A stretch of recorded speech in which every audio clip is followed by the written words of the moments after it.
it is, you know, a tale of a disease, and a pretty awful disease, but I really wanted to maintain some levity, and because there were some humorous moments and absurd moments and bizarre moments, and I wanted to kind of maintain that, or at least, you know, this is what happens. And a lot of things that happen that are bad also have some comedy to it, so I wanted to have that. So I'm gonna start. So just some context. Again, I was 24 at the time.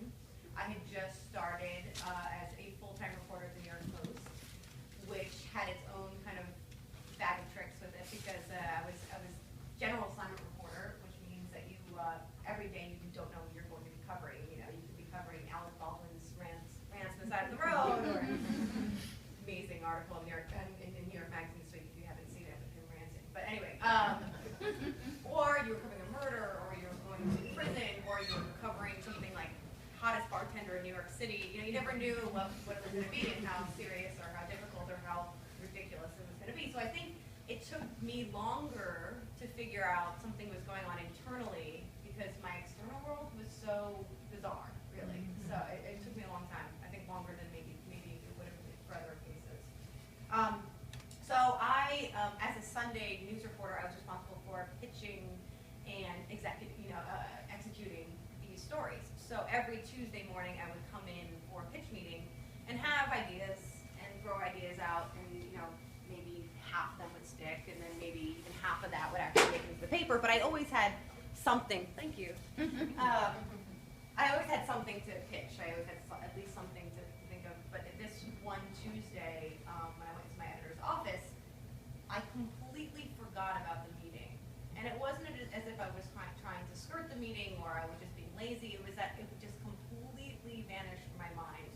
And that was really disconcerting, because I had been used to those meetings for so many months now. I had looked forward to them and dreaded them, and then all of a sudden it just disappeared. So that was uncomfortable. And I had been not doing so well at work around this time too. I found it difficult to concentrate. I was very tired. I would come into work late. I swear this is not a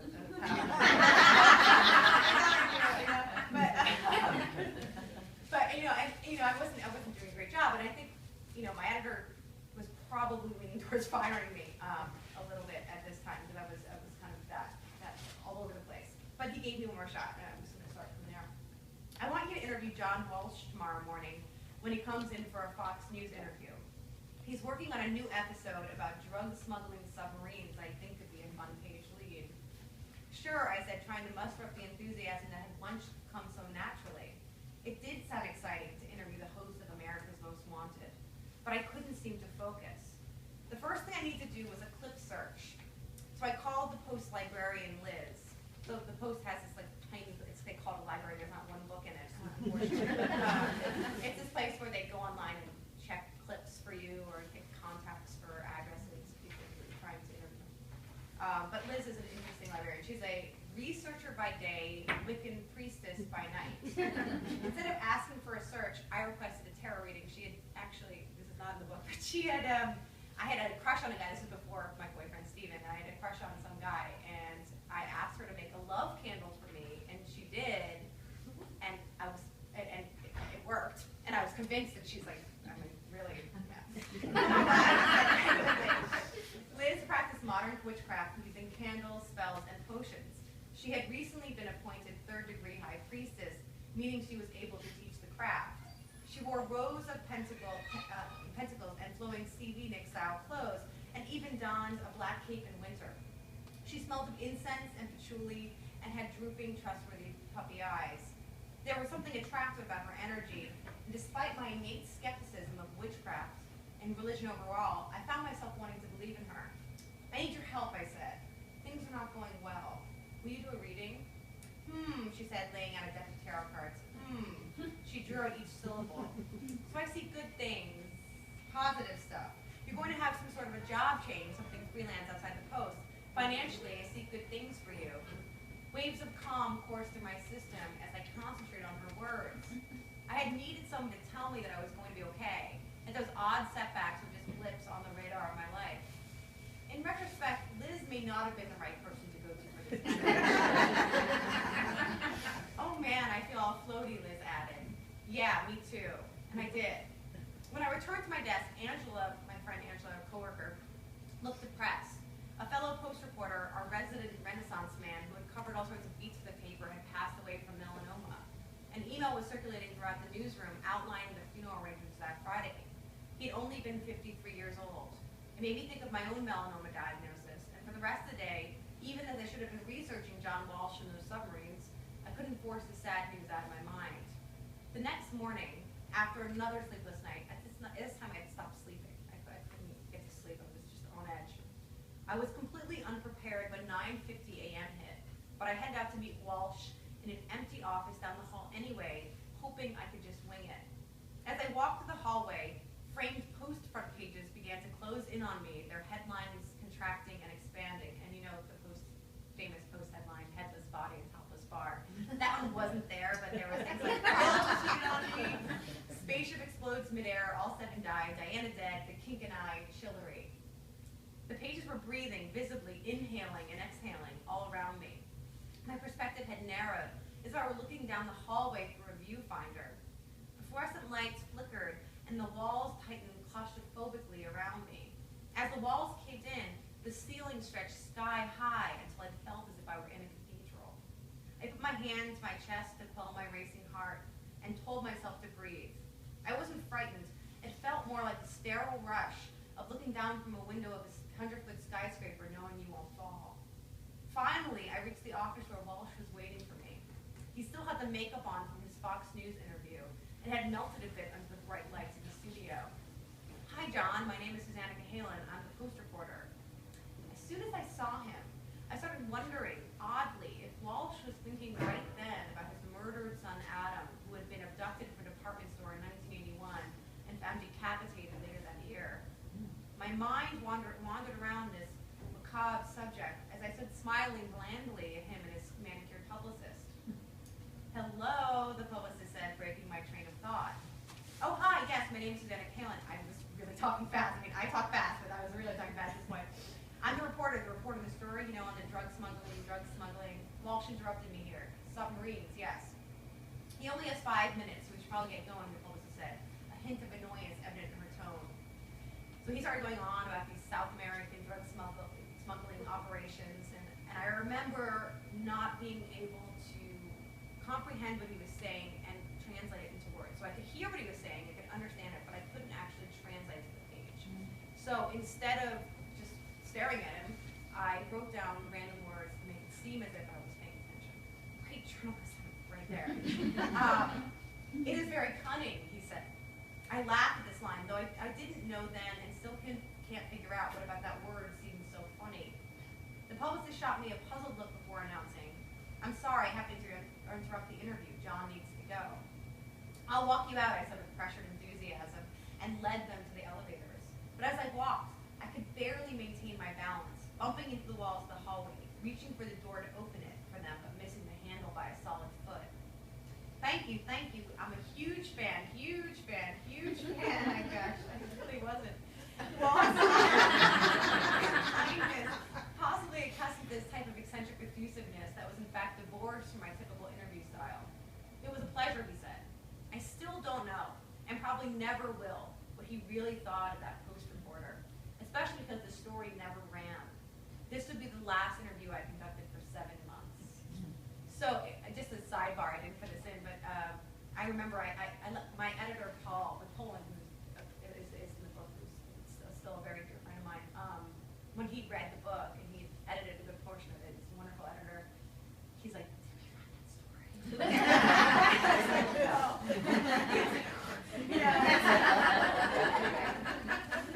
I don't remember how I got home after the interview or how I filled the hours in the wake of yet another professional debacle, but after still another sleepless night, it has been now over a week since I slept fully. I head to the office. It was a gorgeous early March morning. The sun was out, and the temperature was a crisp 30 degrees. I had walked through Times Square twice a day for 6 months, but today, once I hit the rows of billboards at its center, I was accosted by its garish colors. I tried to look away, to shield myself from the shockwaves of pigment, but I couldn't. The bright blue wedge of an Eclipse gun sign emitted electric swirls of aqua and made the hair on the back of my neck stand up. I could feel the colors vibrating in my toes. There seemed to be something exquisite about the rush, but the thrill lasted only a moment when to my left, the moving scroll of Welcome Due to Times Square caught my attention and made me want to retch in the middle of the street. M&Ms on an animated billboard pirouetted before me, forging a massive migraine in my temples. Helpless in the face of this onslaught, I covered my eyes with mittenless hands, stumbling up 48th Street as if I'd gotten off a death-defying roller coaster until I hit the newsroom, where the lights still felt bright but less aggressive. Angela, I have to tell you something strange, I whispered, concerned that people might be listening in, thinking I was crazy. I see bright colors. The colors hurt my eyes. What do you mean, she asked, worry evident in her smile. Every day my behavior had been growing increasingly erratic, but it wasn't until this morning that my ramblings had begun to frighten her. Times Square, the colors, the billboards, they're so bright, brighter than I'd ever seen them before. You must be really hungover, she laughed nervously. I didn't drink. I think I'm losing my mind. If you're really concerned, I think you should go back and see a doctor. There's something wrong with me, I thought then. This is how a crazy person acts. Frustrated with my inability to communicate what was happening to me, I slammed my hands down on the keyboard. The computer glowed back at me, bright and angry. I looked at Angela to see if she saw it too, but she was too busy with her email. I can't do this, I shouted. So I'm making all these kind of shouting, I'm all upset in the newsroom, and I'm crying, and I start crying, and it's this kind of, they're sobbing, really, it's not crying, I mean, I'm hysterically sobbing at my desk, and people around me are starting to look, which makes it even worse. So, my Angela turns to me and says, do you want to go get a coffee? And I shrug her off, because I don't understand what's going on. And as the crying spell took over my whole body, I became prisoner to it. The more I told myself to stop, the more powerful the sensation became. What was causing these hysterics? I fixated on anything my mind could grasp, picking apart the minutiae of my life, anything that felt uncertain. I'm bad at my job, Stephen doesn't love me, I'm broke, I'm crazy, I'm stupid. Many of my colleagues were now returning to the office dressed in black from the reporter's funeral, which I had not attended because I was too consumed by my own problems. Was this the reason I was crying? I hardly knew the man. Was I crying for myself, over the possibility that I might be next? Another porter who sat directly across from Angela turned around. Susanna, are you okay? I hated the attention. I shot her a derisive look, heavy with loathing. Stop it. The tears continued down my face, but I was surprised to realize that instantly I was no longer sad. I was fine. Not fine, happy. No, not happy, sublime, better than I've ever felt in my entire life. The tears kept coming, but now I was laughing. A pulse of warmth shot up my spine. I wanted to dance or sing something, anything except sit here and wallow in imaginary misery. I ran to the bathroom to splash some water on my face. As the cold water flowed, the bathroom stalls suddenly looked alien to me. How was it that civilization had gotten so far, but we still defecated in such close proximity? I looked at the stalls, and hearing the flushing of toilets, I could not believe that I had ever used one before. I would later find out that that is actually the opposite of deja vu. It's called jamais vu, where everything seems foreign or strange or sinister. So that was a sign that I learned way later when I'm writing the book. When I got back to my desk, my emotions not relatively stable, I called another friend named Mackenzie, who had been so helpful with his snooping problem. I snooped in my boyfriend's things. He went to band practice, and when he was there, I went through all of his private things, and I actually remember looking at myself in the mirror and kind of not recognizing my reflection and realizing that I had actually lost 2 hours. I thought it was 5 minutes of my pilfering, but it was actually 2 hours. And I talked to her about this, and she says, every girl does this, you're fine. But I still knew something was wrong. So I asked her to come down, and she had actually just been to the funeral, and I felt even worse. She was at the funeral, she was a guy. Now I'm unloading my burdens on her. This was the last thing she needs. But she was actually very helpful. And she said something that stayed with me for a long time, even while writing the book. It was something that was really prescient. She said, look, Susanna, this isn't something you can do for yourself. You really need to go see a doctor. I think you should write down all of your symptoms as if you were going to write a story about them. Don't leave anything out. As you know, even the smallest details can turn out to be the most important. That was key. It was genius. I nearly ran away from her to go upstairs and start writing. But when I got to my desk, I wrote only the following, and I have actually my writing, which is insomnia and vision. So I stopped there. Though I don't remember scrawling out the drawing or what prompted it. And I wrote a weird, scary smiley face. And people are desperate, they'll do anything. I don't know why I wrote that. I have no idea the context for that. Abruptly, I stopped writing and began to clear everything off my desk. All the water bottles, the half-empty coffee cups, and the old articles that I would never read again. I lugged armfuls of books that I had been saving for reasons I could no longer remember to the florist dumpster. What a horrible waste of books. And discarded them all as if they were evidence that I was a hoarder who had been unraveling for months. I suddenly felt in control of every part of my life. That buoyant happiness had returned, but even then I recognized it was a perilous happiness. I feared that if I didn't express it and appreciate it, the emotion would blaze and burn away as quickly as it came. When I got back to my desk, I slammed my hands down on top of it. Everything is going to be great, I announced, ignoring Angela's astonishment. I sauntered over Paul's desk. This is the same Paul who was asking about that. And I started talking to him about how I wanted to do more stories. And I'm talking a mile a minute, and I'm a naturally fast talker, but ratchet that up another 10 volumes. And I'm really, talking very fast. Like, I want more assignments, I want better assignments, I want to do the hard-hitting stuff, and he's staring at me, nodding his head, and okay, and like busy making mental notes about, okay, something's happening here. And so he actually went back to Angela and said, I think she's having a nervous breakdown. She looks a lot like a reporter that once worked for me, who started coming in wearing kind of very aggressively bright makeup and acting inappropriately, and she was later diagnosed with schizophrenia, and he'd recognized a lot of the same behaviors in me. And at that moment, while Paul was upstairs talking to Angela, I stayed outside. If anyone looked at me then, they would have assumed that I was deep in thought or working at a story in my head. Nothing out of the ordinary. But in fact, I was far away. The pendulum had swung again, and now I felt wobbly and height sick. That same feeling I had at the top of the mountain in Vermont, except without terror. I floated above the crowd of News Corp employees. I saw the top of my own head, so close that I could almost reach out and touch myself. I saw Liz, the Wiccan librarian, and felt myself re-enter my grounded body. Liz, I shouted, I need to talk to you. She stopped. Oh, hey, Susanna, how's it going? There was no time for pleasantries. Liz, did you ever feel like you're here, but you're not here? Sure, all the time, she said. No, you don't understand. I can see myself from above, like I'm floating above myself, looking down, I said, wringing my hands. That's normal, she said. No, like you're outside of yourself looking in. Sure. No, like you're in your own world, like you're not in this world. I know what you're saying, she said. It's probably just residue from the astral travel you experienced during the reading we did yesterday. I think I may have taken you to another realm. I apologize for that. Just try to relax and embrace it.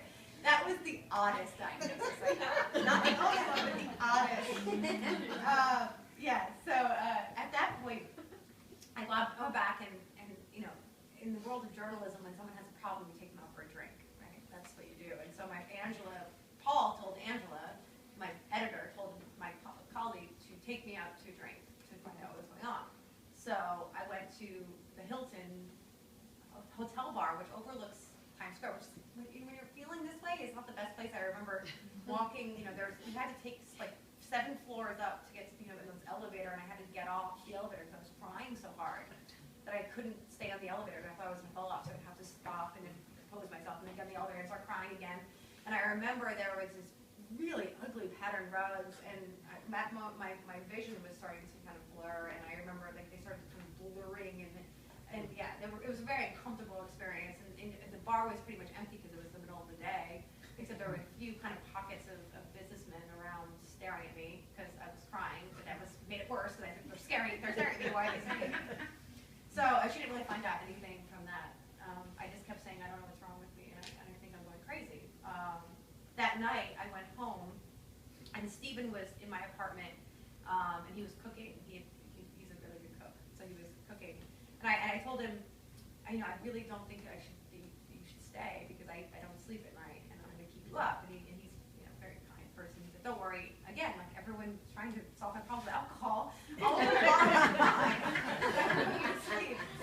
I felt guilty as I watched Stephen methodically stir the sauce for the shrimp fra diablo with a kitchen towel tucked in his pant loops. Stephen was a naturally skilled and inventive cook, but I couldn't enjoy the pampering.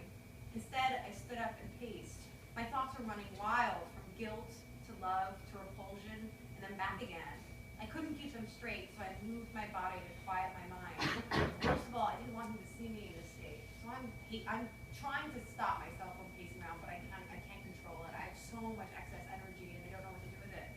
And he hands me the plate of pasta, and at that point, food had started to become entirely unappetizing to me. I had stopped eating, and just the thought, just like I would see a plate with beautiful pasta and shrimp, and all I would see was fat glistening and just the natural pinkness of the shrimp. I mean, everything kind of just disgusted me. So I didn't eat. We went to bed, and I handed Stephen the remote, and he flipped the channel to PBS. As his heavy breathing turned into all-out snores, Spain on the Road Again came on, the reality show that follows actress Gwyneth Paltrow, chef Mario Batali, and New York Times food critic Mark Bittman through Spain. God, not Gwyneth Paltrow, I thought. Was too lazy to change the channel. As Batali ate his luscious eggs and meat, she toyed with her thin goat's milk yogurt, and when he offered her a bite of his dish, she demurred. That's nice to have at 7 in the morning, she said sarcastically. You could just tell how disgusted she was by his belly. As I watched her nibble on her yogurt, my stomach turned. I thought about how little I had eaten in the past week. Hold on, he retorted. I can't see you on that high horse of yours. I laughed right before everything went hazy. Gwyneth Paltrow, eggs and meat, darkness. As Stephen later described as that nightmarish scene, which I don't remember at all, I had woken him up with a strange series of low moans resonating among the sounds from the TV.